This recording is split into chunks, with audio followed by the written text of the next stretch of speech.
This is Breaking Down Security.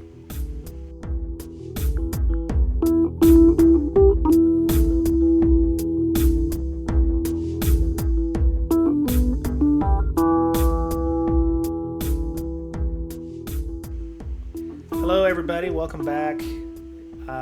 As you know, Brian and Mr. Betcher for Breaking Down Security. Hello. So it's been well, here in the U.S., it's actually May 24th when we're recording this, and it's the weekend of, was it Memorial Day? I forget. Memorial Day. Labor Day is in September. So Right. for the rest of the world, it's Sunday, and you're about to go back to work tomorrow. So we get the day off, thankfully. It's just something they allow us to do. It's one of our 5 dedicated holidays, I think, every year. There's, Thanksgiving, Christmas, Memorial Day, Labor Day, and Hangover Day. New Year's. Yeah, Hangover Day, yeah. So you get New Year's Day to sleep it off. So, but, you're not here to listen to us talk about holidays. We're actually here to, we're going to play Learn a New Security Tool. And for that this week is going to be what is it, a framework? I mean, Kali is a framework, right? We're not doing Kali. We're actually doing Security Onion. I don't think it's a framework.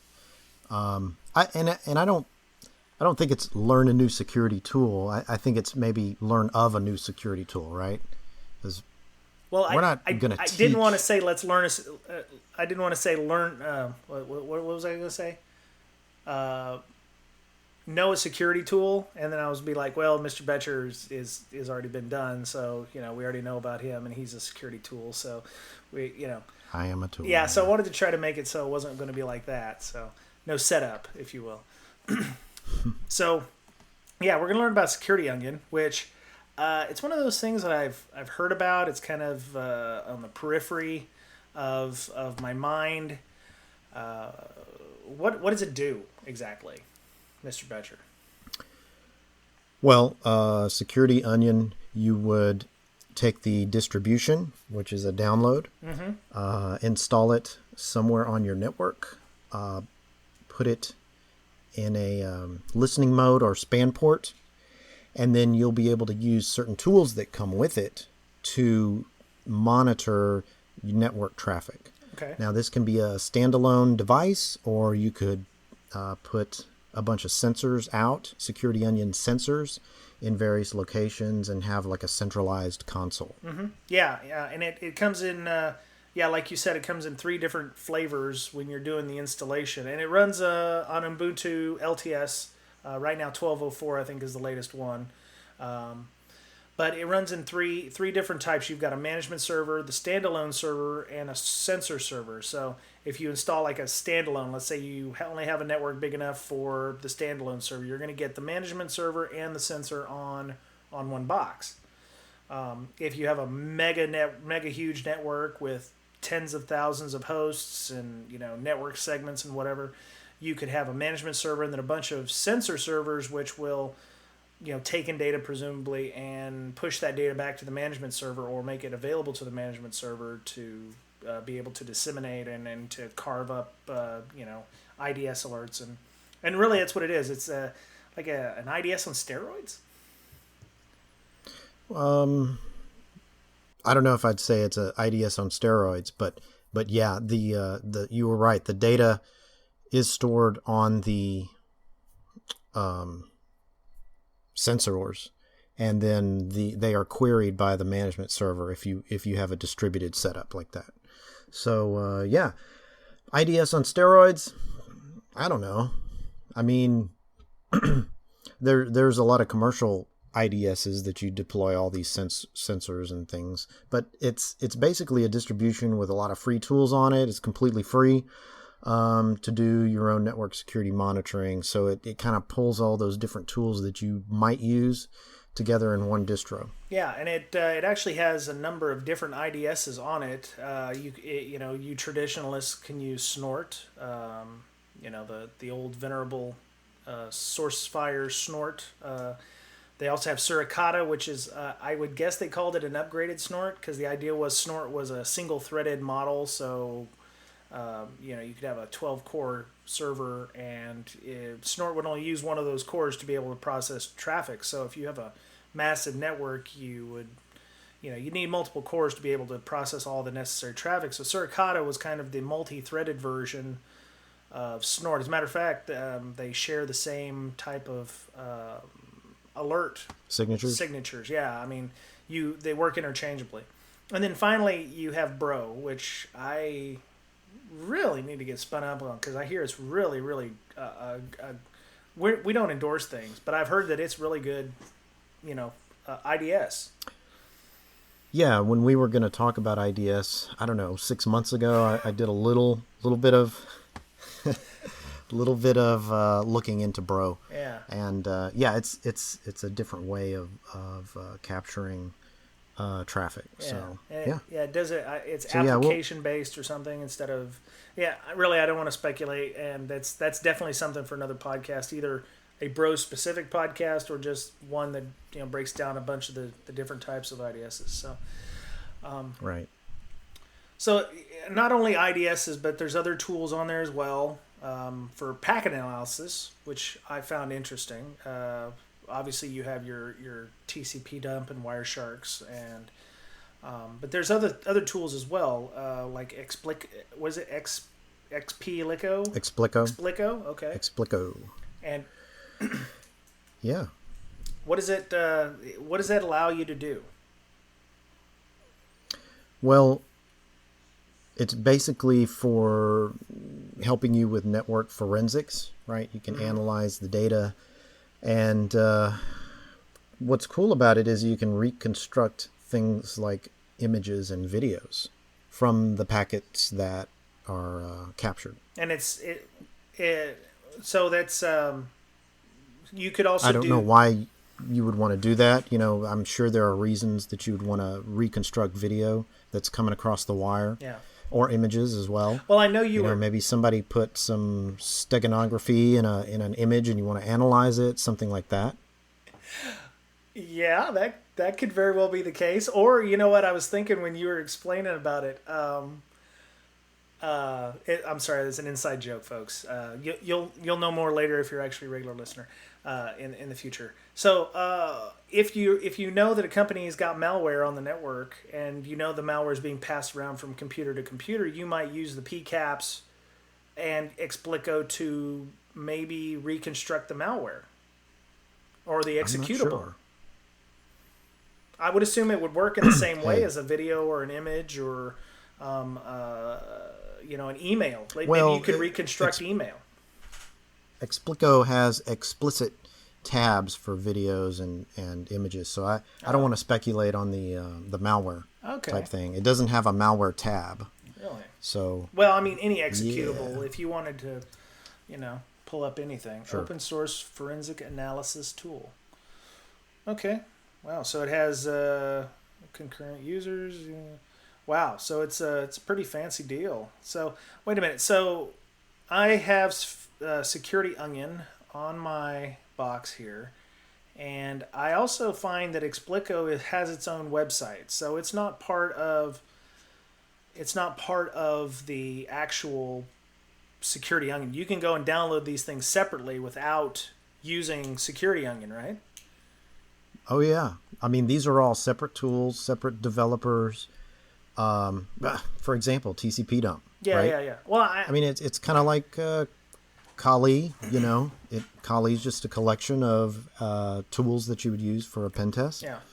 These are a collection of tools that you would use to do some network security monitoring, some IDS type work. Okay. Well, let me ask you a question. Why do I want to use Security Onion over, say, building my own version with Explico and all those? Is it just all the tools are in one place thing, or it's good at configuring itself and making it user friendly? So yeah, you may want to or have to build your own system that maybe your organization supports. Okay, say you only do Gentoo in your organization, and that's what your sysadmin support, right? So then you would download these tools separately and keep them up to date manually, I suppose. But if you wanted to take an easier route and you're allowed, you could install Security Onion, and these things can be updated as part of that distro. Yeah. Okay, so everything's combined into one bundle, and it sounds like that Security Onion would be quicker to deploy than if unless you had time to script up your own, network management solution, you could just, truly, okay, so I was able to put up a Security Onion box in 15 minutes. So right, I can see simple. that's probably ease of use and deployment requirements, So right, yeah. All right. So let me see what else. What else do we have here? So you said before the podcast we were talking. This is strictly a blue team tool for you, for the most part, in your opinion. Yeah, I can't think of any reason why a red team would want to have it unless they found a Security Onion server and they wanted to try and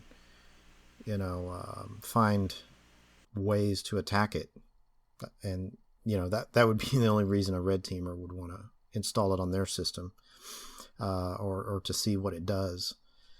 I don't see any reason why attackers would want to use this distribution. Yeah, I mean, the red team folks use Wireshark and TCP dump, but you can get those anywhere. And most people use Kali if they're going to be doing that stuff because they've got the Metasploits and the open bosses and what have you. So,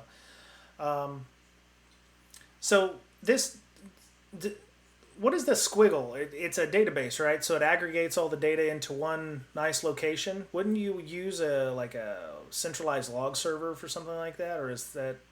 I mean, wouldn't you use a SIM or something like that to be able to aggregate all your data? Well, you could. Okay. Yeah, it's just another tool on this distro. Yeah. That you may want to use. I mean, there's a lot of tools on it. Chances are you're not going to use all of them. Yeah. You're going to use probably 20% of them, right? Yeah, that's true. For example, the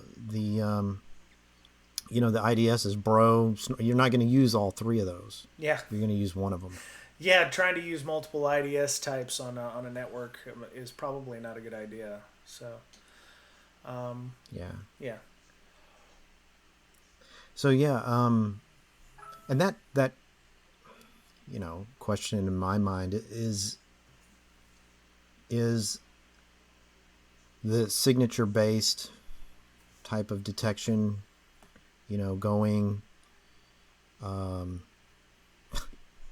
away. For example, one of these tools on here, reconstruct images, right? Explico. Mm-hmm. Well, this whole secure the internet initiative that's going on, or encrypt the internet, you wouldn't be able to reconstruct anything if it's all encrypted traffic. Yeah, but on an internal network, not everything's going to be encrypted. I mean, for the most part, unless you're doing SSH or HTTPS or something like that, you're not going to have an encrypted traffic. And I mean, unless you're worried about the malware running on port 443, and as we've heard from our good friend malware researcher Michael Goff, they use those ports because you can't block port 443 going out because people can't get to their Facebooks and their Twitters. So, you have to keep those open.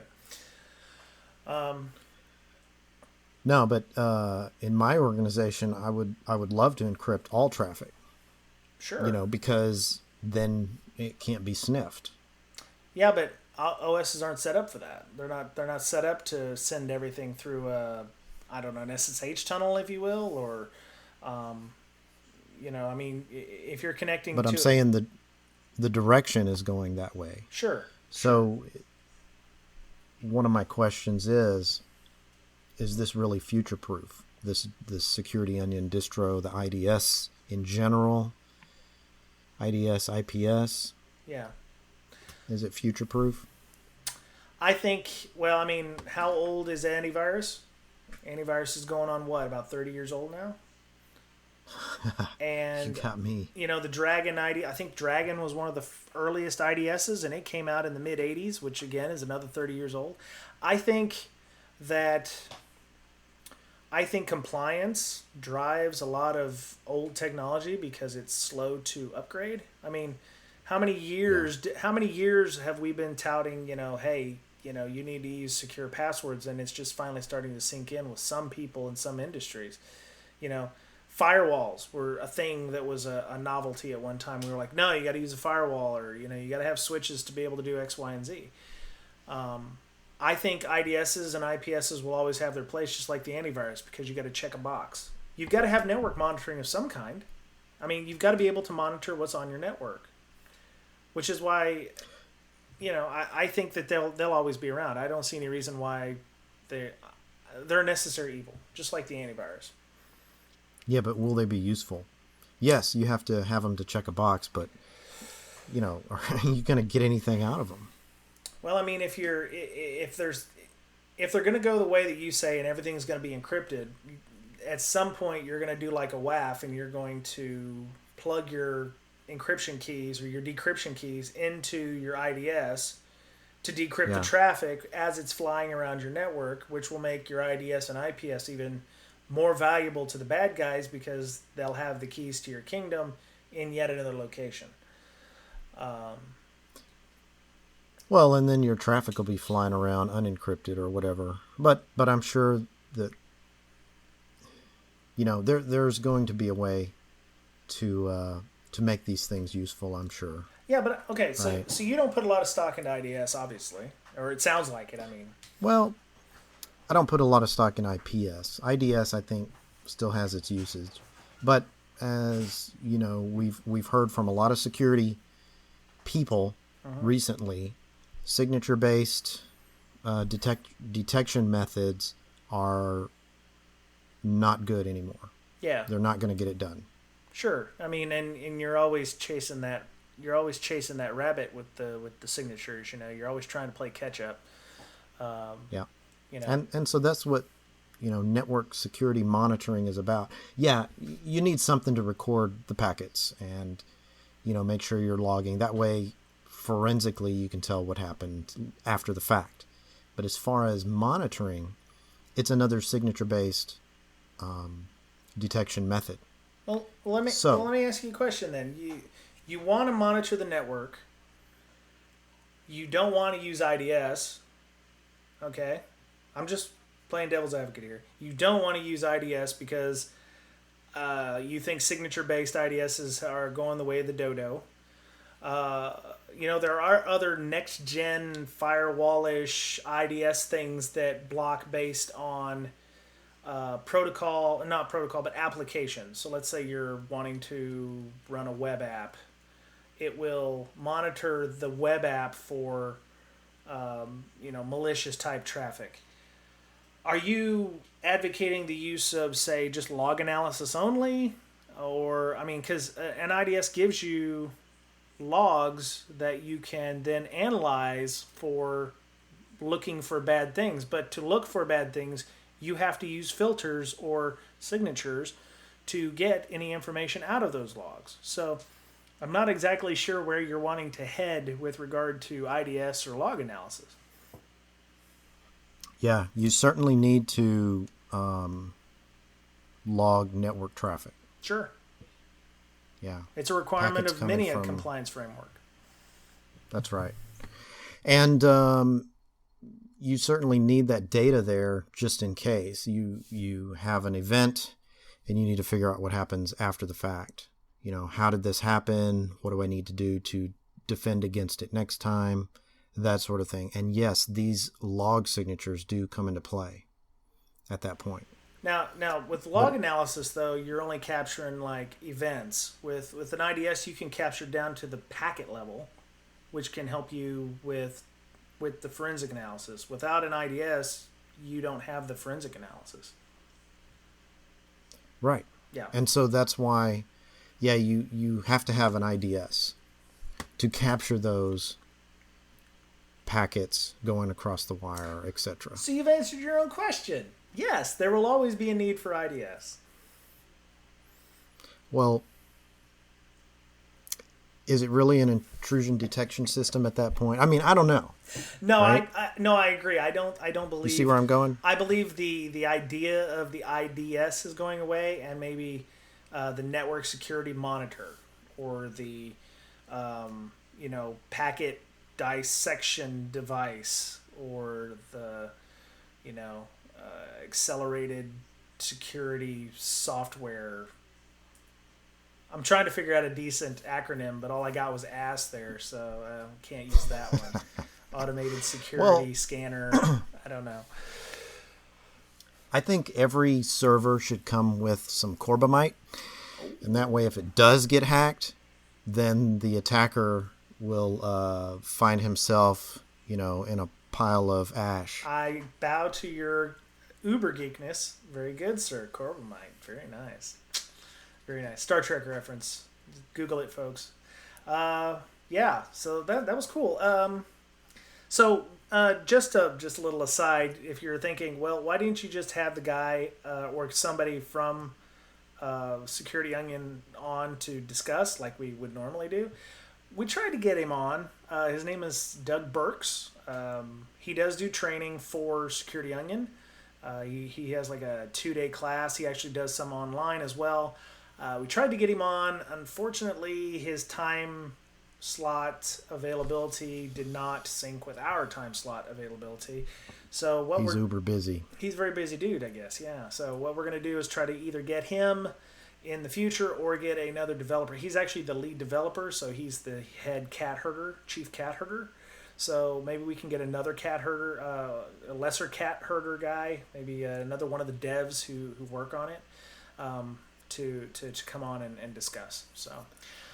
Yeah, I mean, full disclosure, I downloaded Security Onion, I installed it, ran it in a VM, played with some of the tools on there. I didn't do any like real-time network capturing, that sort of thing, and hook it up in a distributed manner on my network. Mm-hmm. But I do plan on doing that in the future after I play around with some Splunk alternatives and things like that once I, build out my my toy. You're gonna get a Zen farm too, like me? Yeah, something like that. I'll help you set up Zen. It's not bad. It's I thought it would be horrendous, but you just got to do a little research. Yeah, it's not bad. It's actually pretty easy once you get the config file. Once you get a specific config file built, everything just kind of builds upon itself. So yeah, I installed Security Onion as well. I actually I did it about a month ago. I did it wrong. There's actually some really good videos on Doug's website and we'll have a link to it in the show notes. That it goes through 4 or 5 different videos on how to do the installation and things like gotchas that got me was I didn't have 2 NICs. So when you set up a NIC, you have one for management, the management console, obviously, and one for monitoring, which puts the like an ETH1 into promiscuous mode. So it's listening for all the packets on that network. How does that work? I forget. There's like 2 different versions. Promiscuous listens to all the traffic regardless of the destination or source. Because there's 2 different ways to do it. It's like it'll listen. This is why I don't get paid the big bucks. I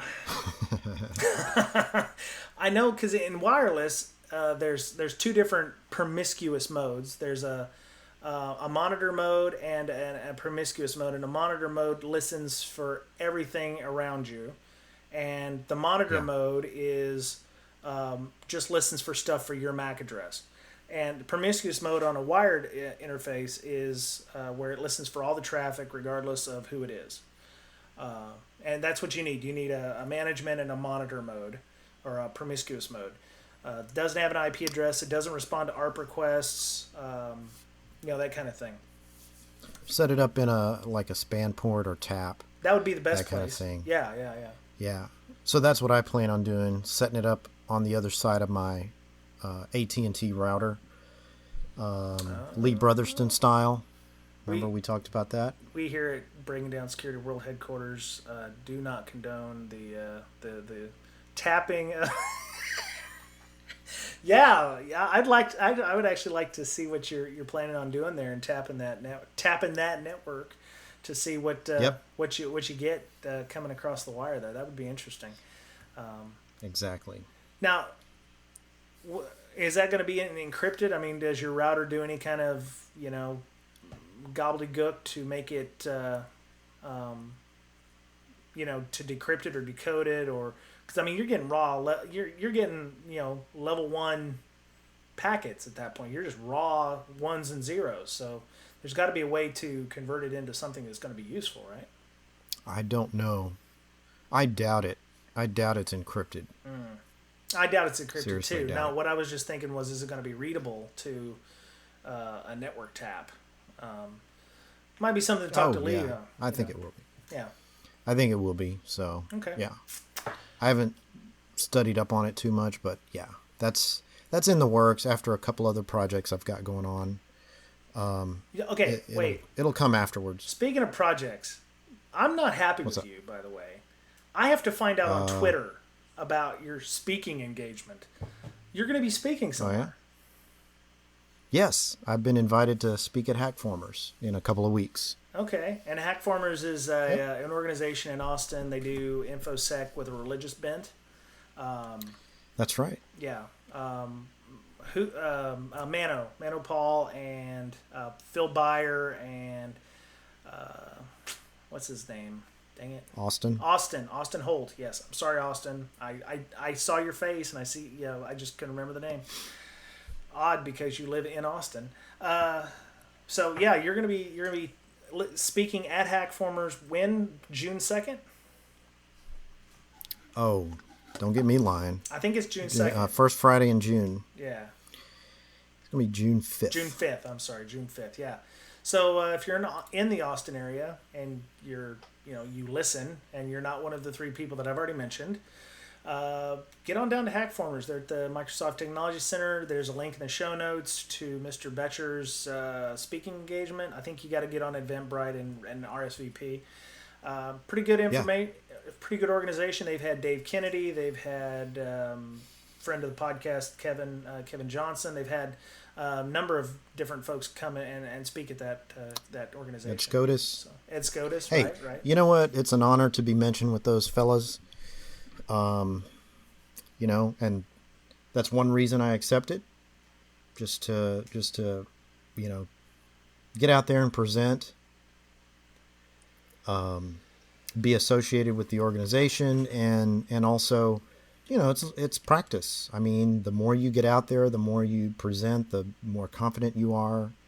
And it's good in case I do another talk at a con or something like that to submit. I'm going to be much more prepared. Yeah. See, I don't have anything smart to say. I just have a podcast. I mean, they let anybody have a podcast, but I don't have anything to talk about. One thing that you could of do other is people haven't already talked about. Sure.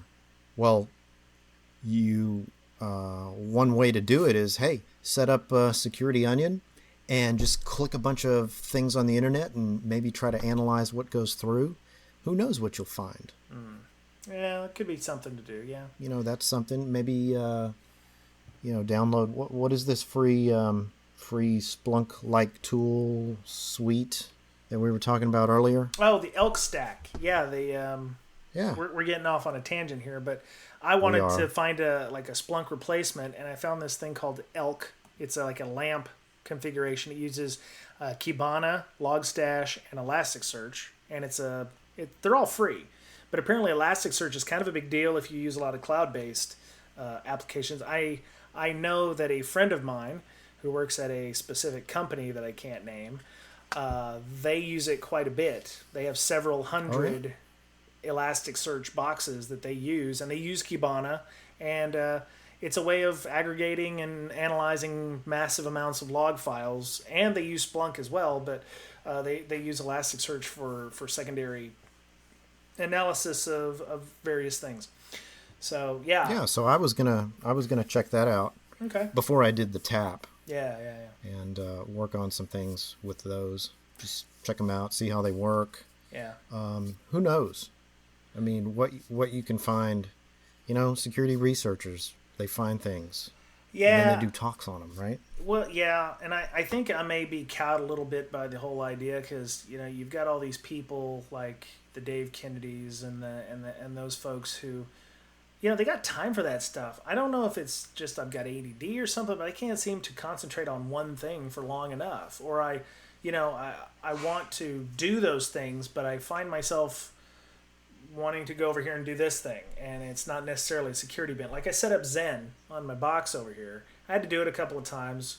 I've got Ubuntu Core. I created a core version of Ubuntu that doesn't have all the crufty junk on there. Those aren't necessarily security related, and I don't know if those are talk worthy. I know they're not talk worthy because nobody would want to listen to me talk about setting up Ubuntu Core, even though it's something that is good for deploying.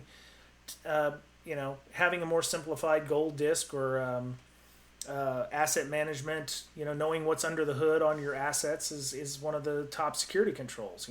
What services and what software is running on your systems. So, yeah. I mean, that's a critical security control that we're going to get to eventually in the podcast, but it's not something. But it's not something that is talk worthy or what I think is talk worthy. I'm sure there's people out there going, "Oh, you should submit your stuff to blah blah blah." Nobody is going to pick that when you've got the Lee Brotherstons of the world hacking on their ISPs and finding out that they're injecting HTML headers. I don't know. Maybe it's just a confidence thing, and I'm throwing myself a big fat pity party. But maybe you could tell us a little bit about what you're going to be talking about and see if how it stacks up with my idea of what a talk is. Well, I don't mean that in a negative manner. I just, I'm thinking of, jackpotting ATMs and stuff on stages and stuff. So. Right. Money spewing out of ATMs. That's, yeah, exactly. Yeah. Or car hacking or whatever. So could you give us a quick synopsis without giving away too much? Well, I'm going to be going over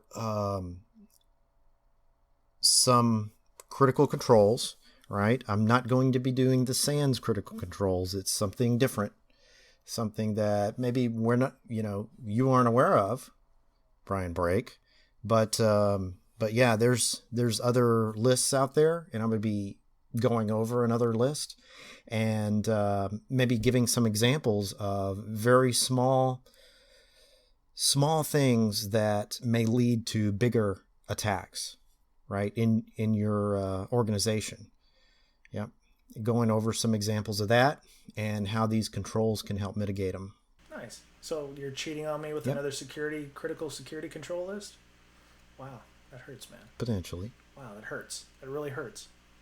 All right. Well, I mean, like I said, if hopefully they'll record it too, so it'll be on a YouTube channel or so. I think they do record those. So if you can't make it to Austin or you don't live in the Austin area, then it'll be up and available, and we'll tweet it out on the Twitter and then on our Facebook fan page to once that's out. So well, I guess I don't think we have anything else to discuss about Security Onion. I wanted to talk about maybe a little bit of how you would want to deploy it. You mentioned spanning ports, running it inline or, typical right. IDS stuff, but that's pretty much a known quantity. So I guess that's it. That was pretty good. Yeah. I mean, again, it's a Linux distro with a bunch of tools on it. And if you think it might be useful, check it out. I checked it out, probably 4 or 5 months ago, played around with it, thought about using it, in my organization. Haven't yet, but it may be something worthwhile in the future. And I'm definitely going to set it up at home when I get a chance. Yeah. Yeah. Be careful when you're running Security Onion on your network that you don't accidentally, make enemies with the network engineers. If you start up, Snort or Suricata or Bro, I don't know if it will do anything nasty to your existing IDS or if it will, send off fake alerts, because that might cause an incident response to occur. So, especially if you're running services on your network. So be advised when you're doing that stuff. Maybe let somebody know that you're gonna, be testing software, or put it in a nice sandbox somewhere that can't get access to the outside world, and analyze traffic in the idea of the Sandbox network. So, yeah. All right. Cool. All right. Well, that was it for the week. Mr. Betcher, you have a Twitter handle at BetcherPwned. I have one at Brian Break. The official Breaking Down Security Twitter is at BrakeSec, BrakeSec. We're pretty much on every possible audio outlet available. We're on SoundCloud, iTunes. We've got a Tumblr. I don't put anything on it, but it's just out there if you want to follow it on there. It's pretty much just us posting the notes. Facebook fan page. I do tend to post articles of a security bent on there from time to time. Let's see. I don't use Ello anymore because I don't think anybody does. Yeah, Twitter, Facebook, LinkedIn. We have a LinkedIn group. And so that's it. I guess, check us out on those things. If you're a fan of SoundCloud, we are on there. I've been trying to put more podcasts on YouTube. I figured out how to do that, so that was cool. The Cybrary folks, they don't pay us to plug them, but they do have some decent training over there. You might want to check them out. I do have a forum on there. The official forum is over there, so if you want to talk on there as well, that's possible. So have a great week, everybody. It's been Breaking Down Security from the headquarters here. Have a great week. We'll see you soon.